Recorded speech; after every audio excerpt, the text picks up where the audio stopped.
I choose diversity. Because who wants a one flavor world?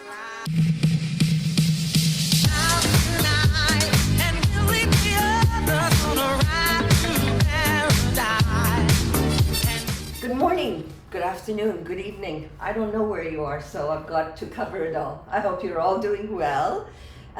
We have a wonderful young man with us today, and we're going to discuss some very, very important issues and get his take on those issues. So everyone, this is Roman. How do you say your last name? Kesilyov? Kesilyov. Kesilyov. Kesilyov. Okay. Yeah. Thanks for having me. I'm very excited. I'm really excited to have a chat with you. Really? Yeah, okay, absolutely. great. So Roman Kesilyov. Sure. Who is Roman Kesilyov? How would you describe yourself to the world? For sure. I'll give you a bit of a background of me. So I was born in Israel. My parents are all actually from Ukraine. Where in Israel? In Mythical, which is just around Nazareth. On the northern tip, so the problematic part. Exactly. So we all moved there. I think in the early '90s. I was born in '97. About 2003, we moved to the United States, where we lived for about 10 years. After that, in 2012, I moved over to Canada with my mom, and I was living there ever since about 2 months ago, where I recently actually just moved back to the United States to work in New York. And I think overall about me, I'm pretty easy to talk to, very curious. I work in investments now, so I So like... you're rich. I mean, one day, hopefully. It's a challenging job, it's a challenging industry, but I always kind of just like to push the envelope a bit in terms of what I could do, and kind of make do with what I had. So it's been very exciting. Life's been very interesting. Lots of ups and downs, but I'm really happy to kind of get into it and chat with you a little bit more about it. That's wonderful. That's awesome. I'm intrigued that you were. I think I had an idea you were born in Israel, but I wasn't sure whether you were born in Ukraine and then moved to Israel. Yeah. And that was you said 97. I was born in '97 in Israel. Were you in Israel in September of '98?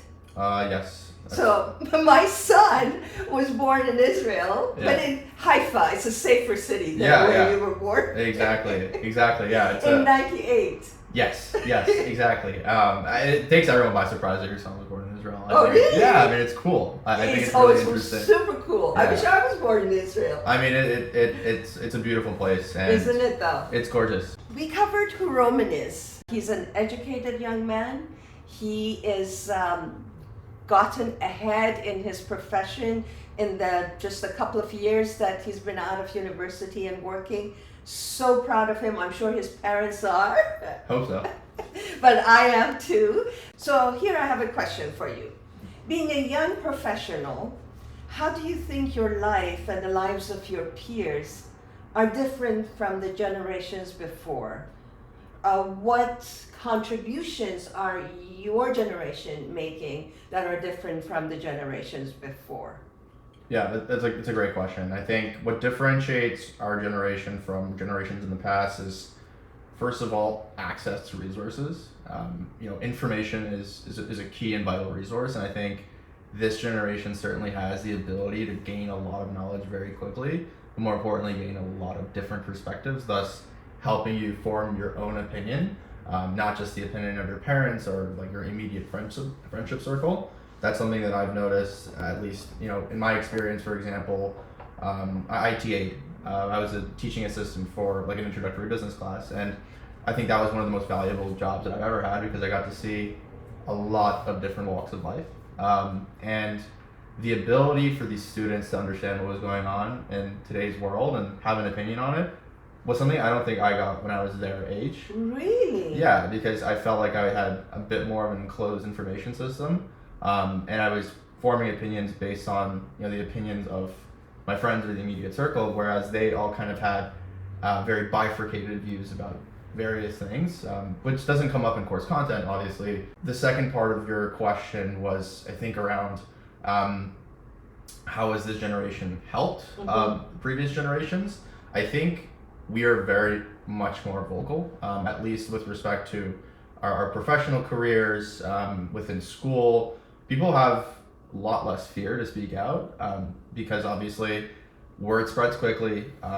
You get a smack on your hand really quickly if you're a governing body that doesn't behave. So, I think students and younger people are definitely leveraging that a lot more and kind of being quick to fix things, instead of letting it bleed out in a sense. So I think being more vocal, having access to information, but also not being as afraid to address issues. Courage. Exactly. Has definitely been at least a forefront in what I think is what's built out in the last 5 to 10 years at least. That's wonderful. Roman touched on something that I want to expand on. He spoke about this generation, his generations. That's Gen Z, right? Yeah. Yeah. So that he spoke about how courageous they are and how their information, how we say information is power, knowledge is power.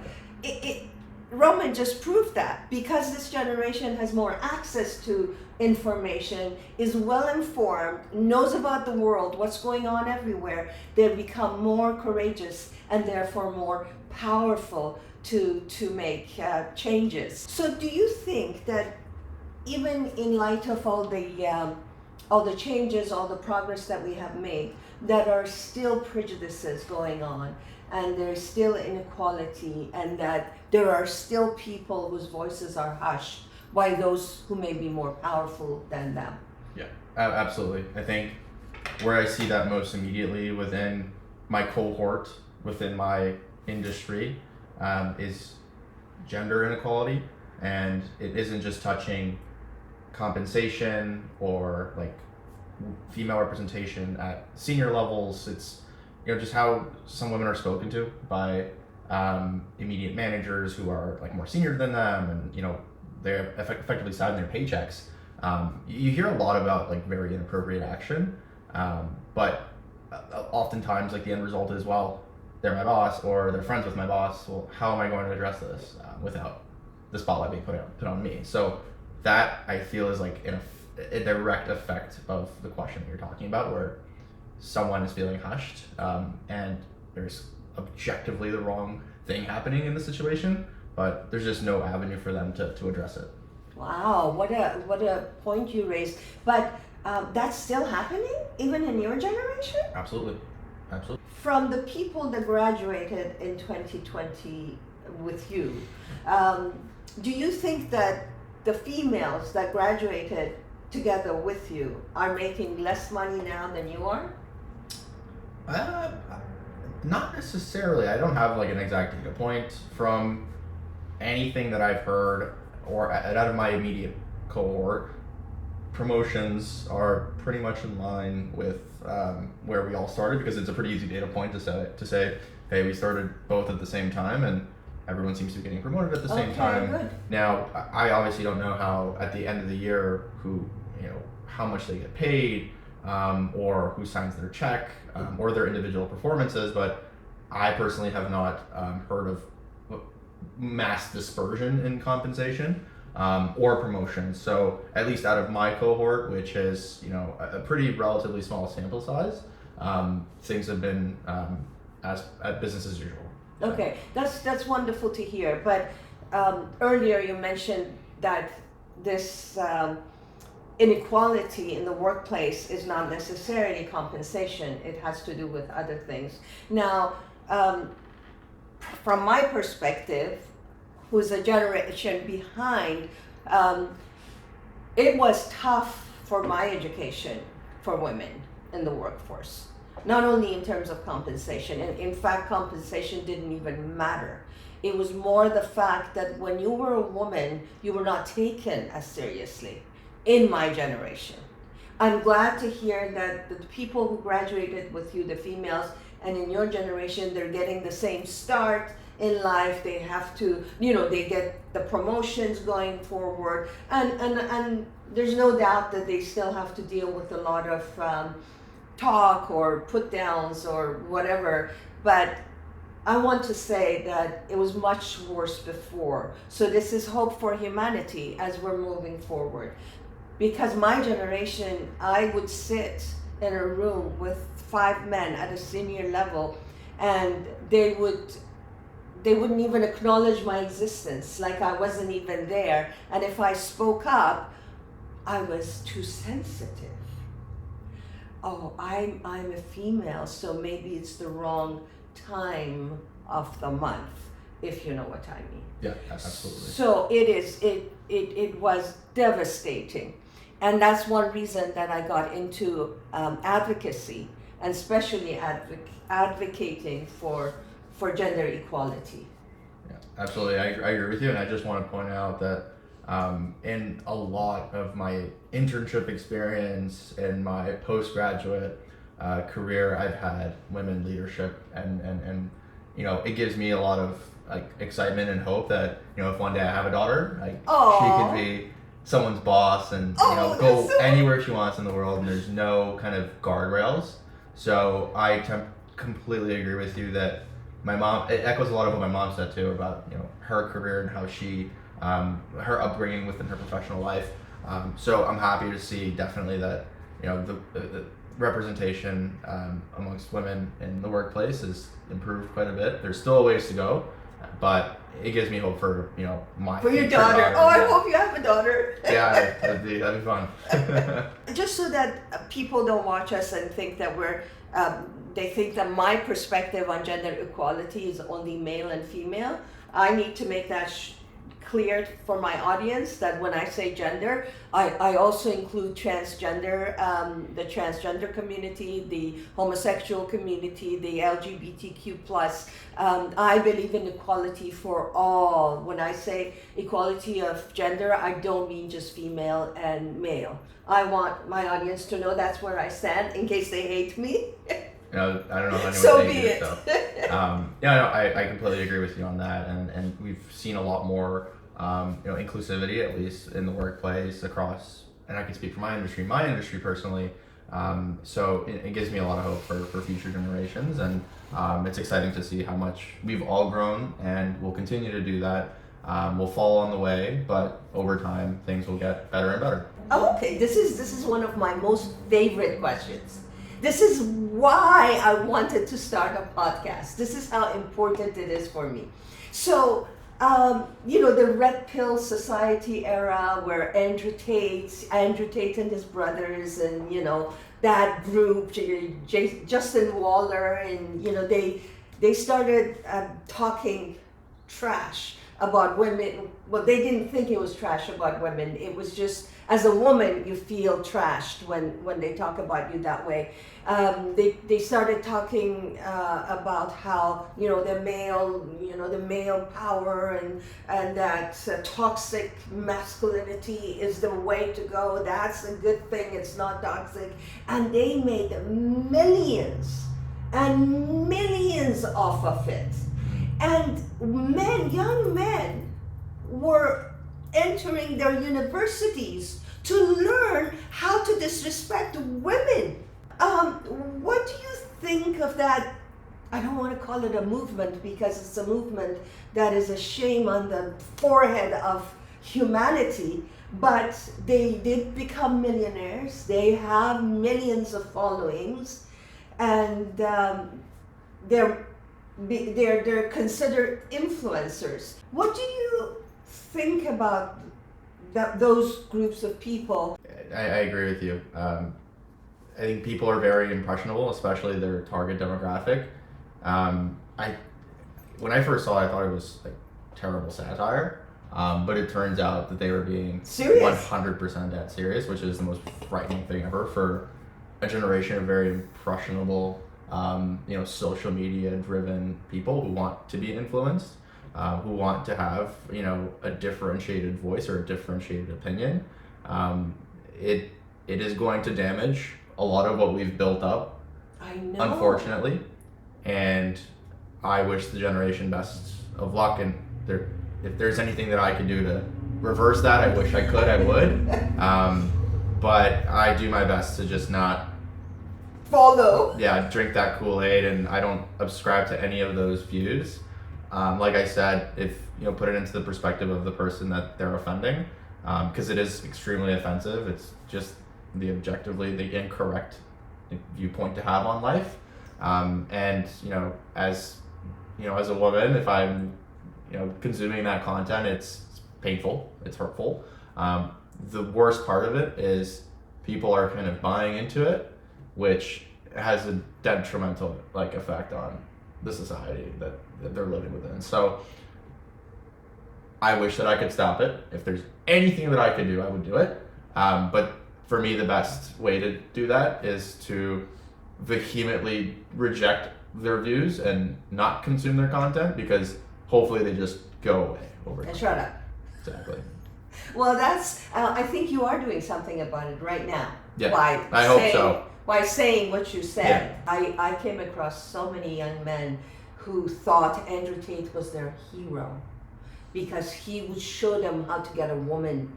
He banked on the insecurities of some young men who were scared that they may not have a girlfriend or that they may not attract women. So, it is so disgusting. Anyway, let's move on. Okay, I think I only have one more question for you. Hit me. All right, I will hit you. How do you think we can move from awareness to action in creating meaningful change that would enable every human being, regardless of gender, religion, race, or background, to obtain their rights and achieve equality? Yeah, I think it goes back to what we were talking about in the beginning of the conversation. Knowledge is power. And if you have a view and you have the ability to enact change, but you kind of walk away from it and you don't opine on it and you don't talk to the right people about it, then everything is stagnant. Nothing changes. You don't build anything. You just keep everything the exact same. So naturally, to go from, an idea or a concept to, actual action, you have to present your viewpoint. You have to influence the right people. And hopefully if what you have is compelling enough, and you have a voice, then you should use the voice and you should make a change. So take whatever's in your head and speak it out loud to whoever would listen. Debate the topic, learn more, and develop a plan for yourself as to how you'll do that. But if it just sits in your head and makes you frustrated because nothing's happening, well, you're effectively part of the problem because you're not saying anything. You're not moving towards change.